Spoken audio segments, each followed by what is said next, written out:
Bonjour à tous, dans cette vidéo, je vous propose de déterminer l'expression d'une fonction polynôme f du second degré à partir de sa courbe représentative, dans le cas particulier où on a une courbe qui est symétrique par rapport à l'axe des ordonnées.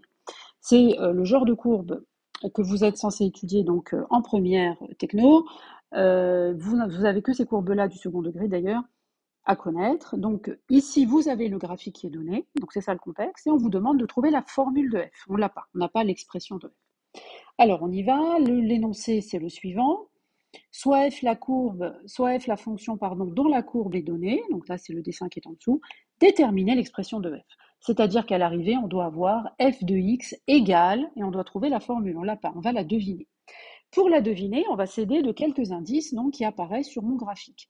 Premier indice, c'est que la parabole est symétrique par rapport à l'axe des ordonnées. C'est-à-dire que si vous pliez la parabole en deux, si vous la pliez selon l'axe des ordonnées, les deux côtés de la parabole, les deux branches là, vont se superposer et donc on voit bien qu'elle est symétrique par rapport à l'axe des ordonnées. Ça nous dit que la formule de f est forcément soit ax au carré ou alors ax au carré plus b. Il y a deux options. À partir du moment où vous avez une parabole qui est symétrique par rapport à l'axe des ordonnées, en fait, cette information, ce qu'elle vous dit, c'est que soit f de x c'est ax au carré, soit f de x c'est ax au carré plus b. C'est l'un des deux. Alors la question, ça va être de départager laquelle des deux formules va être juste là dans ce cas précis. Bah, écoutez, la seule chose à regarder maintenant, je vais exploiter la deuxième information. Là ici, je vois que la parabole, son sommet ici, c'est pas l'origine. Hein. Son sommet ici, il a pour coordonnées 0, moins 3. Alors quand le sommet de la parabole est décalé par rapport à l'origine, la bonne formule, c'est la deuxième. La première, elle fonctionne seulement lorsque la parabole, elle a pour sommet 0, 0. Donc ça, c'est quand le sommet, c'est 0, 0. Et ça, c'est quand le sommet, c'est 0, B. D'accord? Voilà comment on fait pour départager les deux. Donc là, nous, on voit bien que, donc ça, c'est tout ce que je me dis là dans ma tête à ce moment-là.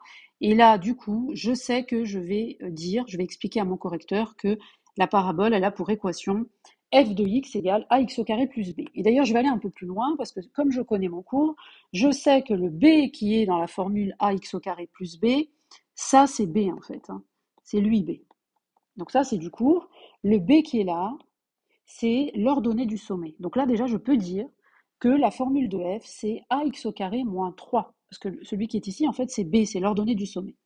D'accord? Bon, maintenant, ça suffit pas. Donc là, maintenant, j'ai trouvé b, il me manque le a.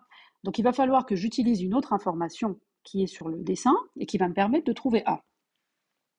Alors, la deuxième information à utiliser, c'est de chercher un point de la courbe dont les coordonnées sont exploitables, c'est-à-dire que ça tombe bien. Par exemple, ici, vous voyez que l'image de 2, ça c'est x, hein, x égale 2, son image, c'est 5, ça c'est f de 2. Donc f de 2 égale 5. Comme f de 2 est égal à 5, je vais pouvoir à partir de là calculer a. Alors regardez comment je fais. Vous voyez bien que f de x c'est ax au carré moins 3, et si je veux f de 2, bah, je vais remplacer x par 2, donc ça fait ça, 2 au carré moins 3. Donc f de 2, en fait, c'est 4a moins 3. Ça, c'est f de 2. D'accord? Maintenant, f de 2, combien vaut f de 2? Bah, il vaut 5, on est d'accord. Hein, f de 2 vaut 5. Donc comme f de 2 vaut 5, je vais pouvoir résoudre une petite équation dans laquelle la seule inconnue, bah, c'est celui que je cherche, c'est a. Donc f de 2 égale 5, ça s'écrit que 4a moins 3 est égal à 5, hein, puisque je vous rappelle, f de 2 vaut justement 4a moins 3. Ça, non, alors la couleur n'est pas bonne, alors en bleu, voilà. Ça, c'est f de 2. Et ça, c'est f de 2. D'accord? Voilà. F de 2, c'est ce qui est en bleu. F de 2 vaut 5. Donc là, je me retrouve avec une équation comme ça. Ça me donne que 4a est égal à 5 plus 3. 4a égale 8, du coup. Et on en déduit, vous l'aurez bien trouvé, que a est égal à, eh bien, 8 sur 4, c'est-à-dire 2. Bah, on a terminé là. Puisqu'on a trouvé b tout à l'heure par lecture graphique directement, et A, on l'a obtenu en résolvant une petite équation. Donc on en a déduit la formule de f qui est, donc l'expression de f, 2x au carré moins 3. Voilà, vous voyez, c'est pas si compliqué. Ce qu'il faut retenir, disons, c'est qu'en regardant le dessin, il faut essayer d'exploiter les informations. La première des informations, c'est que la courbe est symétrique, c'est ce qui nous permet, par rapport à y, c'est ce qui permet de dire que sa formule, c'est soit ax au carré, soit ax au carré plus b. Ensuite, pour départager les deux, c'est le sommet qui va vous permettre de savoir. Si vous êtes en 0, 0, alors b est nul, et la formule, c'est ax au carré. Et si vous êtes décalé, c'est la valeur du décalage, si vous voulez, c'est justement la valeur de b. Et pour trouver A, vous êtes obligé de passer par l'image d'un point qui fonctionne bien, disons, un truc qui tombe juste, qui vous permet d'obtenir A par la résolution d'une certaine équation.